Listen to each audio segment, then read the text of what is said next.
자, 34번 주제부터 보면 뇌는 감각기관을 통해서만 외부 세계와 소통할 수 있다. 감각기관은 뇌와 그리고 외부의 세계 사이에 의사소통의 유일한 통로이다.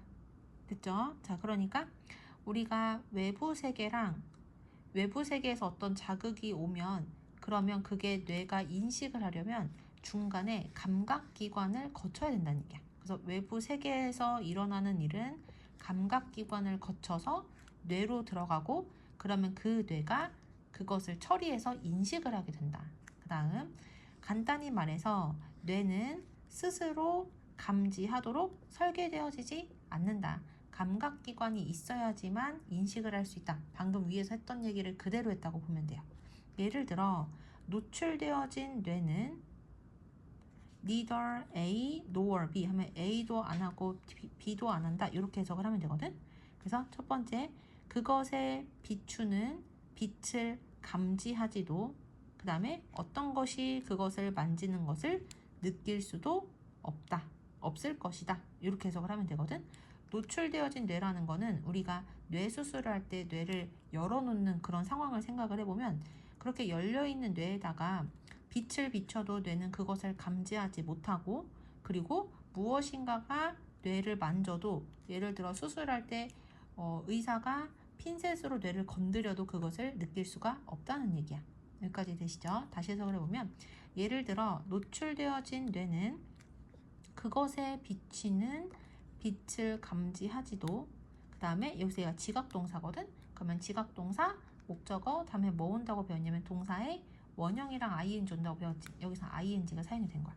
그리고 어떤 것이 그것을 만지는 것도 느끼지 못한다. 여기까지 됐지? 자, 사실 환자들은 종종 뇌 수술 동안에 깨어있는 상태로 유지가 되는데 그리고 이것은 헬프가 5형식으로 사용이 돼서 헬프, 목적어, 동사, 원형, 투부정사지. 그리고 이것은 외과 의사가 뇌의 특정한 영역을 분리시키는데 뭐가 될 수 있다? 도움이 될 수 있다. 여기까지 됐지? 자, 그러니까 이거는 무슨 얘기를 하냐면 노출된 상태에 있으면 깨어있어도 통증이 없겠지. 그렇기 때문에 수술이 가능하단 말이야. 마취를 하면. 자, 다시 정리해보면 우리가 수술을 할 때에는 뇌 수술을 얘기하는 거야. 뇌 수술을 할 때에는 어쨌든 간 뇌를 열어가지고 뇌를 어떻게 뭐 고치던지 어디를 뭐 어떻게 해야 되잖아요. 근데 이렇게 뇌를 열었을 때는 통증을 못 느끼게 하기 위해서 마취를 할 거고 그리고 마취를 하게 되면은 그 사람의 감각 기관들이 작동을 하지 않겠지. 여기까지 되세요? 그러면 이제 깨어 있어도 통증이 없기 때문에 수술이 가능하다는 얘기야. 여기까지 됐죠? 자, 그 다음 넘어가서 고대의 그리스의 철학자인 아리스토텔레스는 2000년 이상 전에 뇌의 이러한 특징을 뭐 했다? 인식을 했다. 끊고 뭐 했을 때? 그가 이렇게 말했을 때. 자, 여기서 아리스토텔레스가 한 말들이 되게 중요하거든요. 일단 여기 보시면 nothing이라는 이 단어를 원래는 that부터 시작하는 요만큼의 관계 대명사절이 꾸며주기 때문에 nothing이랑 이 부분이 어떻게 돼 있어야 돼? 붙어 있어야 되는 거야. 그런데 우리가 그렇게 되면은 주어가 너무 길고 is란 동사는 너무 짧기 때문에 길게 만들었었던 표현인 관계 대명사절을 뒤로 보냈다. 이렇게 생각을 하시면 돼요. 하지만 해석을 할 때는 that부터 여기까지가 nothing을 꾸며주는 것처럼 해석을 해야 돼. 그래서 감각을 통과하지 않는 어떤 것도 머릿속에 있을 수는 없다.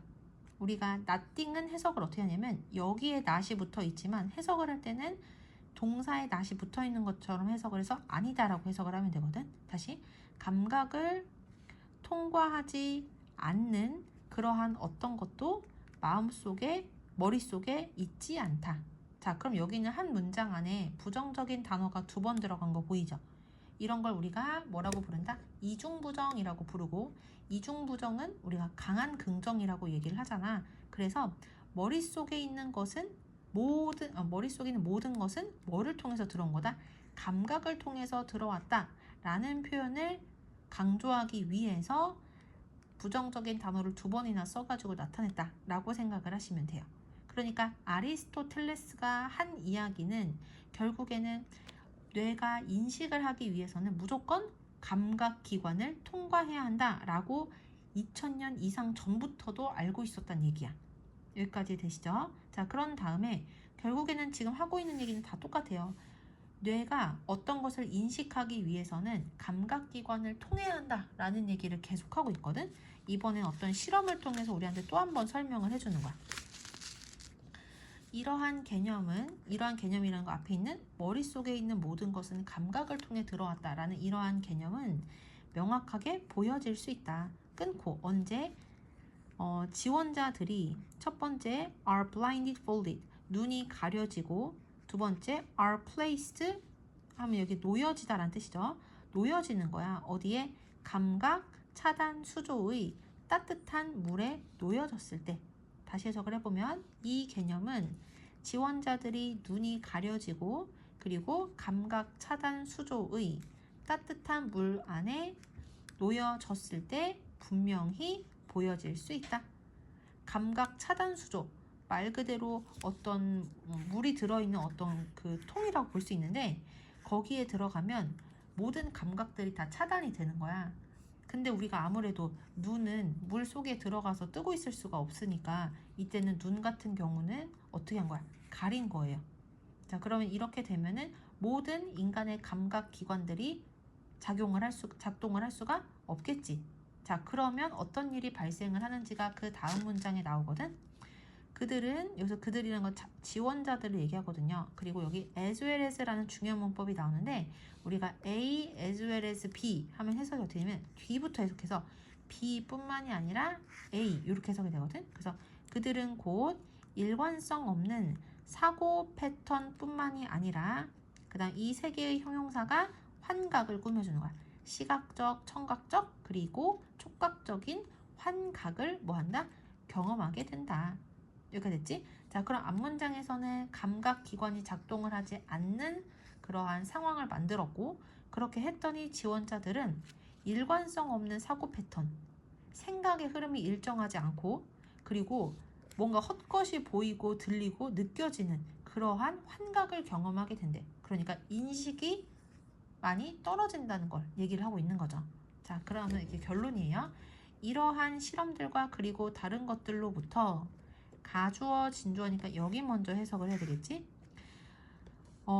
우리는 우리의 감각으로부터 컨스턴트, 끊임없는 지속적인 입력이 필요하다는 것은 명백하다. 끊고 뭐 하기 위해서? 우리에게 personality, 성격과 그리고 지성을 주는 우리의 기능들을 수행하기 위해서. 그래서 우리에게 성격과 그리고 지성을 주는 기능, 이게 중요한 게 아니라 인간으로서 기능을 하기 위해서는 우리의 감각들로부터 정보, 끊임없는 정보가 필요하다. 이게 이 사람이 하고 싶은 주장이라고 볼 수가 있는 거야. 그래서 끝부분에 이 부분이 중요한 게 아니라 인간으로서 기능을 수행하기 위해서는 우리의 감각들로부터 지속적인 입력이 필요하다. 여기서 입력이라는 건 지속적인 정보라고 해석을 해도 괜찮거든. 그래서 이런 것들이 필요하다. 이 부분이 제일 중요하다고 볼 수가 있는 거야.